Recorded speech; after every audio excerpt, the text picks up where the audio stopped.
Into Pioneer Arena, Tusculum has defeated the 8th-ranked LMU Rail Splitters 90-74. Second time in Coach JT Burton's tenure. He ended that 28-game losing skid when the last time the Rail Splitters lost back-to-back games, 2018, 2019.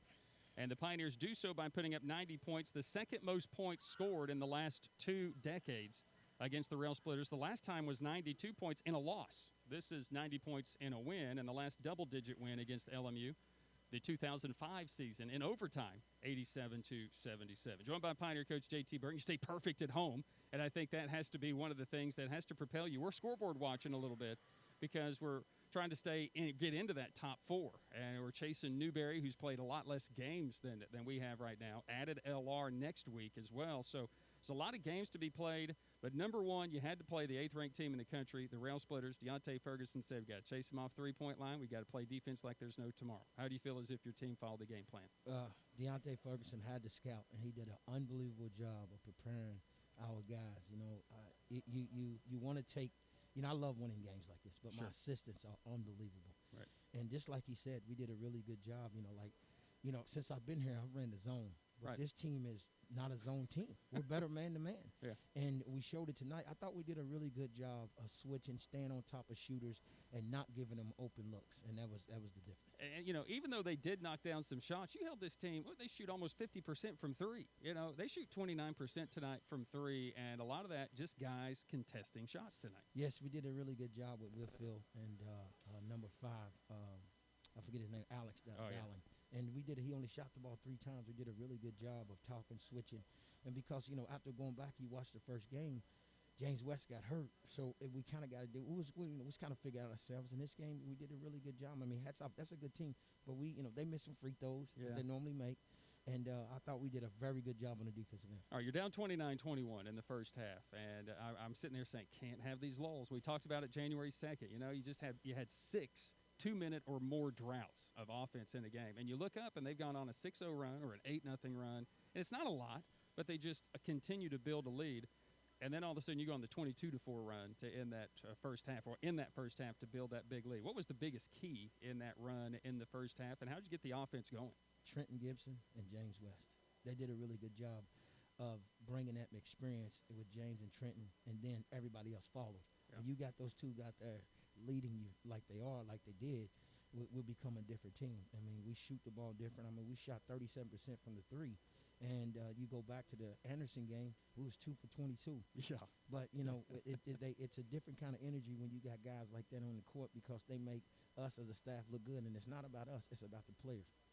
Speaking of, Brandon Mitchell played Brandon Mitchell-like tonight. 3 blocks, 9 rebounds. Didn't have a great scoring game, but he was 2 for 7 from the field. 26 minutes of action, had a couple of steals. He just was a nuisance inside, and he really protected the rim. When they got up, he made that big block on one end of the block, and I think it kind of changed the game because he clogged up the middle. And we went to him early at the first play of the game, and I told him before, I said, that's okay, man. If you miss, all I ask you to do is rebound the ball. And he done a really good job of doing it. I mean, along with James West. James West had 9 rebounds. Crazy. I mean, Trent had 7, but there was 4 of them offensive. So, when you got Brandon Mitchell clogging up the middle, being the old Brandon Mitchell of old, I think we're going to be okay. And he played hard. He played very well. We needed that, him and from the Naughty Logist. And the Naughty Logist, just to follow up, 13 minutes, 13 points. I mean, the kid comes in, he makes great low-post pivot moves.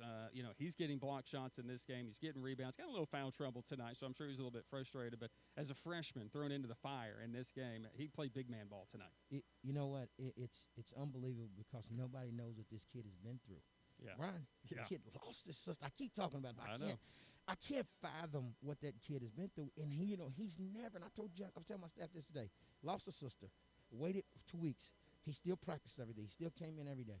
He had a good game at Anderson, went home last week, buried his sister, came back, and he's never missed a beat. The kid ain't even put his head down in practice. He ain't drugged. So, that's a testament to him for to have that mental fortitude to come in here every single day and stay the course, and he just, he did a really good job tonight. You brought up Trenton Gibson and James West already. Let's just talk more. They both finished with 22 tonight. James West, his ability to stretch a floor, his ability to handle, his ability to defend, his ability to rebound is just like what Trenton Gibson. You have 2 winners out there, just winners. And then Justin Mitchell is high-flying. You said it. I got to get him on the floor. the no-look tip pass running out of bounds by West for a two-handed dunk by Justin Mitchell.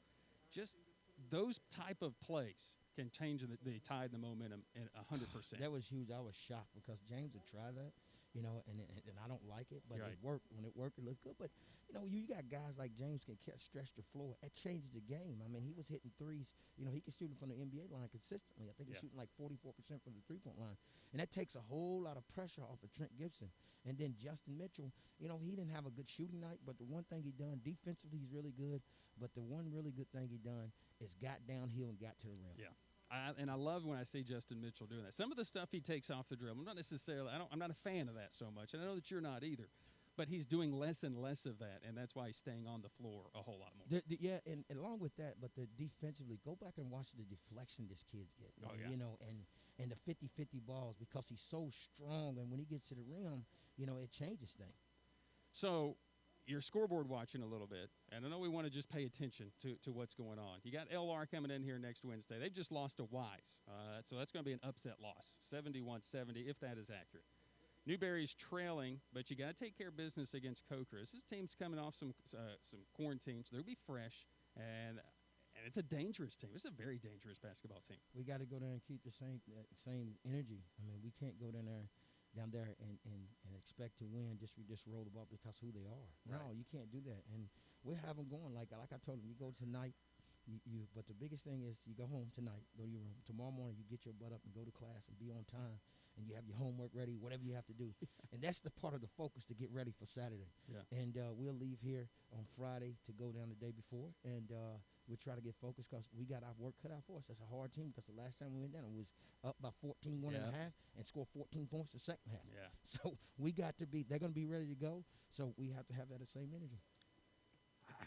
I shy away from monumental, historic, and all that kind of stuff. Great win. Thank you, man. I appreciate it. He's JT Burton. Pioneers knock off the 8th-ranked team in the country, the LMU Rail Splitters. Your final tonight, the Pioneers knock off LMU 90-74. Women get a big come-from-behind win as well. Let's take just a quick break. 30 seconds. Can I do that, Nathan? Let me do a 30-second break and be back. Your final, Tusculum 90 and LMU 74. You've been listening to Pioneer Basketball here on the Pioneer Sports Network.